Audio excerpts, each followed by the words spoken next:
Baik, saya akan menjelaskan terkait sejarah PTUN di Indonesia. Jadi keberadaan PTUN itu adalah amanat dari pasal 24 Undang-Undang Dasar 1945. Jadi tujuan dari PTUN itu adalah melindungi rakyat dari tindakan sewenang-wenang penguasa atau unlegitimate overheads debt.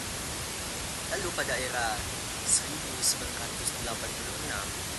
sengketa ini terkait administrasi diselesaikan melalui peradilan umum atau badan atasan administrasi yang bahasanya itu sifatnya belum seragam. Lalu kelahirannya itu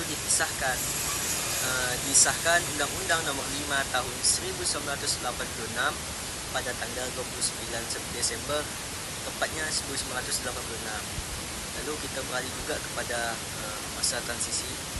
Jadi undang-undang ini baru efektif berlaku 75 tahun kemudian, yaitu rentang waktu pada tanggal 23 November 1991 melalui Peraturan Pemerintah Nomor 7 Tahun 1991. Nah, inilah titik awal operasional Pengadilan Tata Usaha Negara di Indonesia.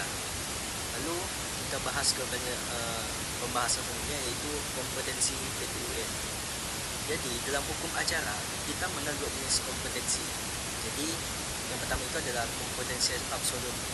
Jadi di kompetensi absolut ini kewenangan PTUN untuk mengadili sengketa yang timbul dalam bidang tata usaha negara atau antara orang atau badan hukum perdata dengan badan atau pejabat TUN. Jadi fokusnya itu adalah menguji keabsahan sebuah keputusan TUN atau juga dari ketun. Lalu kompetensi yang kedua itu yaitu kompetensi relatif. Nah, di kompetensi relatif ini mengatur pengadilan mana yang berwenang berdasarkan wilayah hukum. Jadi, terkait kompetensi relatif, asasnya ini adalah gugatan diajukan ke PTUN yang wilayah hukumnya meliputi tempat kedudukan tergugat. Lalu, kita lanjut lagi kepada objek dan subjek PTUN. Nah, kita sudah membahas terkait objek dan subjek PTUN. Jadi, objek PTUN itu berdasarkan pasal 1 angka 9 Undang-Undang 51 tahun 2009. Jadi objeknya PTUN ini adalah keputusan tata usaha negara atau KTUN, ketun, yang memiliki ciri konkret, individual dan final, serta menimbulkan akibat hukum bagi seseorang atau badan hukum perdata.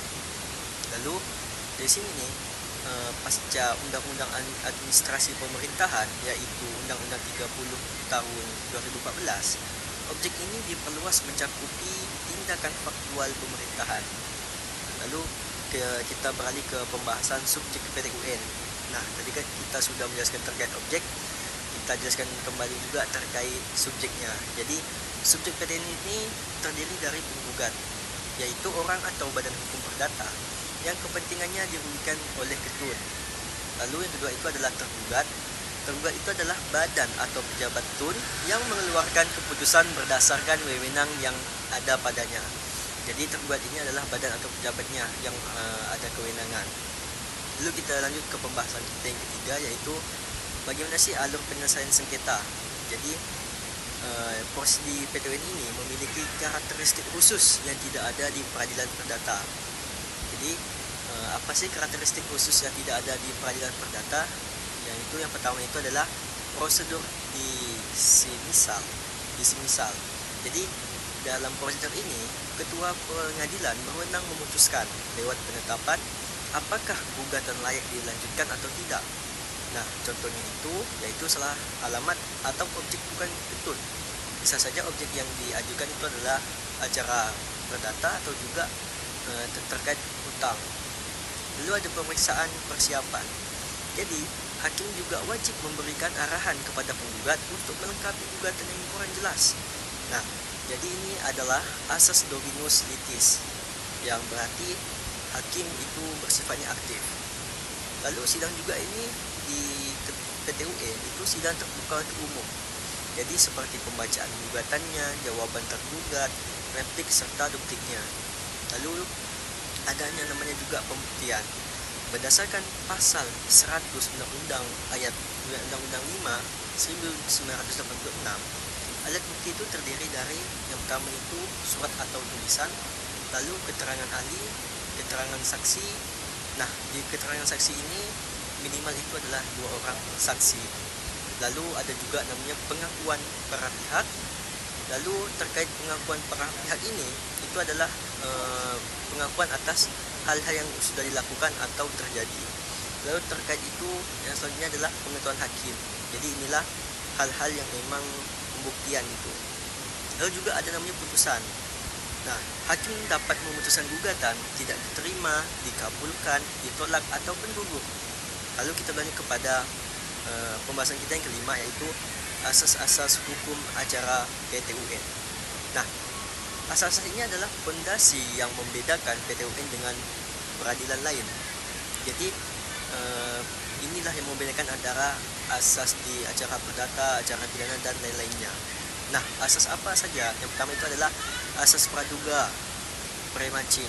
Artinya keputusan pemerintah dianggap sah menurut hukum sampai ada putusan pengadilan yang berkekuatan hukum tetap menyatakan sebaliknya.